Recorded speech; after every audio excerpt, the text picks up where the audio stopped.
কিছু ক্রাইটেরিয়া দিয়েছিলেন।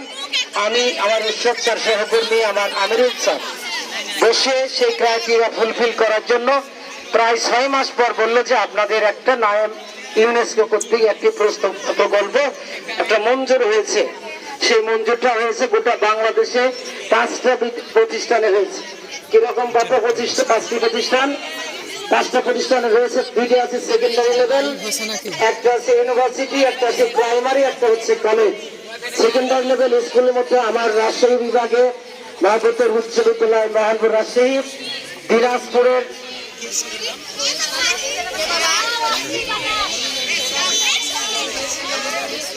Hanuman school and college, রাজবাড়ী একটা প্রাইমারি, ভারতীয় বিশ্ববিদ্যালয়, এই 5টি প্রতিষ্ঠানকে গোটা বাংলাদেশের মধ্যে ইউনেস্কো প্রকল্পের দায়িত্ব দান করছে, যার গ্যারান্টি মানে উপস্থিতি আমি বক্তব্য বাড়াবো না।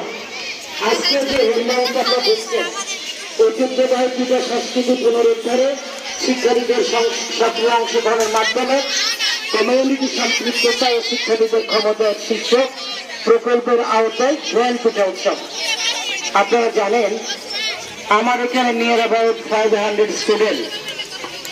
যখন আমরা টিফিন দেই, আমি উপস্থিত যারা এখানে রয়েছেন আপনাদের দৃষ্টি আকর্ষণ করে বলছি, আমাদের বাচ্চা হোটেলে চলে চলে যায় যে সিঙ্গারা খেয়ে আসে, বিভিন্ন জাঙ্ক ফুড খেয়ে আসে, খেয়ে আসার পরে বলে স্যার আমার পেটে লাগছে, ছুটি দিয়ে দেন।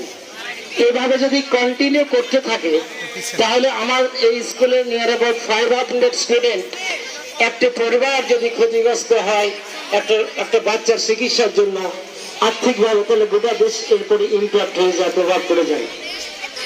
তো আমরা আমাদের এই প্রভাব মুক্ত রাখার জন্য, নতুন প্রজন্মকে জাঙ্ক ফুড থেকে বিরত রাখার জন্য স্বাস্থ্যসম্মত পিঠা, যে পিঠা যদি আমার মায়েরা বাড়ি থেকে তৈরি করে দেয়, যদি টিফিন না হয় তারা খায়, তাহলে কিন্তু আমরা আমাদের এই জাঙ্ক ফুড থেকে, আমাদের ব্যয়বহুল ফুড থেকে আমরা রক্ষা পাবো ইনশাল্লাহ, আমরা প্রত্যাশা করছি।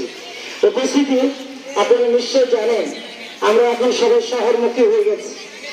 আমার মামুন স্যার এখন রাজশাহীতে থাকেন, আমিও কিছুদিন রাজশাহী থেকে এসেছি। আমার রিয়াজ স্যার থাকে, আমার অনেক স্যারেরাই থাকে। আপনারা লক্ষ্য করে দেখবেন আগে আমার মা বোন দাদিরা পিঠা করার জন্য একটা উৎসব হয়ে যেত, কিন্তু এখন কি হচ্ছে জানেন? এখন হচ্ছে কি পিঠা কিনে খাওয়ার একটা প্রবণতা।